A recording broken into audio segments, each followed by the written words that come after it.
So you guys saw that at the start. I pretty much showed you what the set looked like, but I'm literally just gonna tell you what's in the set. So we've got 3-stage buffer files, we've got a grit file, we've got a sanding block, pretty much a buffer, we've got a DVD, which I didn't bother using because it's pretty much just reading off the instructions, 2 spare resin brushes, a hoof stick, which pretty much helps you push back your cuticles, a 2-in-1 nail varnish, the resin, which is here, acrylic powder, nail glue, the spray on activator, and the nail extension. So we've got 80 of these, which is cool. You get quite a good amount, especially if you are just starting off and obviously it's your first time like me. So I pretty much did the first hand. I think it took like 2-3 hours. So I just thought I'll start with this first and then show you guys how I do it on this hand. Now, the thing is, I didn't realise the glue was there. I started using the resin instead of the glue to apply the nails, but it sticks on really well because I can literally just use the resin as well because that's a really good hold. The tip cutter didn't come with the kit, so I had to order one from Amazon. I think this was $2.99. I'll correct myself if I'm wrong, but yeah, I'll have a look. This is a pretty cool one. It's quite cheap, so you know, but it does the job. So first wash your hand, which I've done, and then we move to the hoof stick and just push back your cuticle. If it's really difficult to push back, I use the hard tip bit and just push back, and I scrape to push it back if it's not moving. So my nail bed is pretty special, so it's just so crooked. I'm pretty much trying to level it with the others. Pretty much push back, and I just go back to the pink squishy bit and just push it back. And that's what you do when you're preparing your cuticles, to ensure that there's enough room for the nail to sit on. Now I've got a really short nail bed. This doesn't hurt at all. This is pretty much me just pushing back the cuticles. I'm due for a manicure anyways, but I can't get one because quarantines. This is optional. I'm just deciding to do this because I don't have a cuticle remover. I'm just gonna start buffing my nails.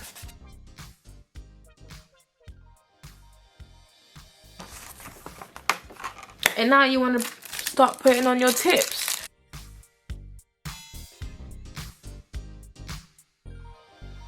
So these are the nails that I've pretty much selected for this hand. So if the nail is a bit too big to fit on your nail bed, you literally just use a grit file. As I have a short nail bed, I literally had to file this down quite a bit just so I don't pass the giveaway line, which tells you how far into your nail that you can go.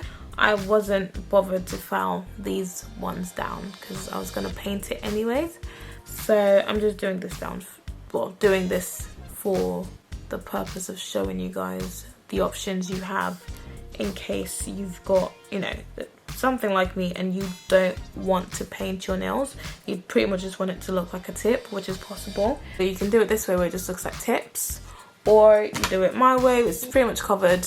So we're advised not to cut it, but to pierce it. It seems quite hard actually. Ooh. There we go. So I take the glue, pop it on the nail, then I place on my nail bed like so, and then press and hold for 5 seconds. So the next thing you do is trim it. So I'm pretty much going to try and match it to what I already have here and do what they always do at the nail shop and pair it together like so. It looks like I have. I'm not going to cut it too short because I still need to file it down, and filing down does also shorten the length of the nail, just in case y'all didn't know.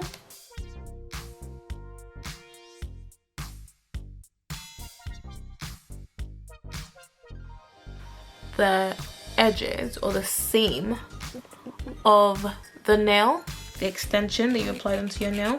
So you want it to be barely visible, because once it's visible, or if it's visible, you can literally see through it once you put the acrylic on. So we're trying to avoid that and get rid of this ridge that separates the acrylic, not the acrylic, the extension from your own nail. Yep. So we're just gonna buff it. If you've got acetone in your house, this is also a good trick.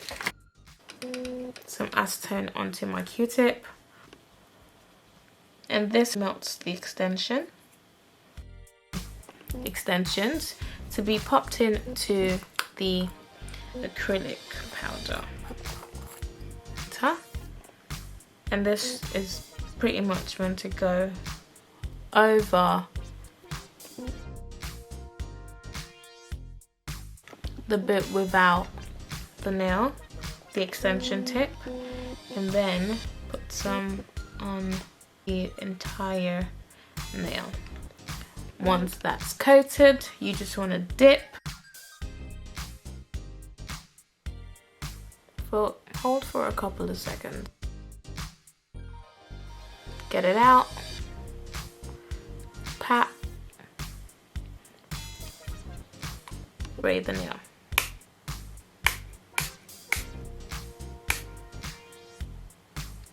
There we go. And then you leave that on for 30 seconds. So in leaving it off for 30 seconds, I just move on to doing my other nail. And you do that exact process for all your nails. Moving on to the filing bit. I had this spray file already at home because I feel like I needed the extra assistance. I feel like they should probably give a couple more of these files because they do tend to lose their grittiness of it once you've used it. Same as the buffer, I feel like they need multiple, but then it is £20 for the kit, and to be quite honest, it's a decent kit. This file, the gritty file, I'm going to be interchanging with this and this one just because I feel like they both have different grades of grittiness. Try to keep the file as straight as possible.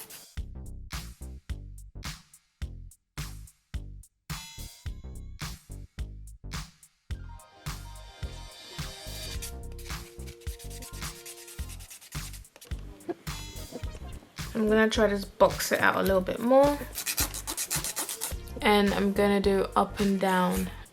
I might go back in on this finger now because I like how it's filed in this one. This is now filed, and I haven't done the 3-step process. So starting off with cleaning the nail.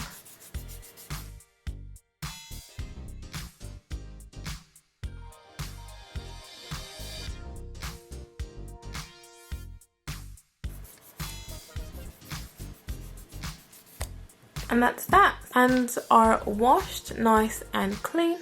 I'm now going to proceed to applying my nail polish. So this came in with the kit, and it's the 2-in-1 varnish. And this is my Kiko Smart Fast Dry Nail Lacquer.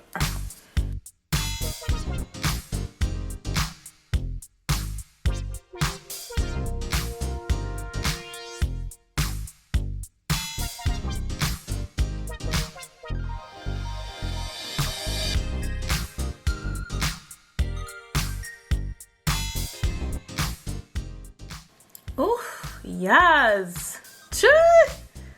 Girl, I might as well open my own nail salon like at this rate. Do you know what I mean? Can you see this? Oh my god. Yes. Oh, I miss doing my nails. So we're gonna let that dry, and then once it's dry, I'm gonna put the 2-in-1 varnish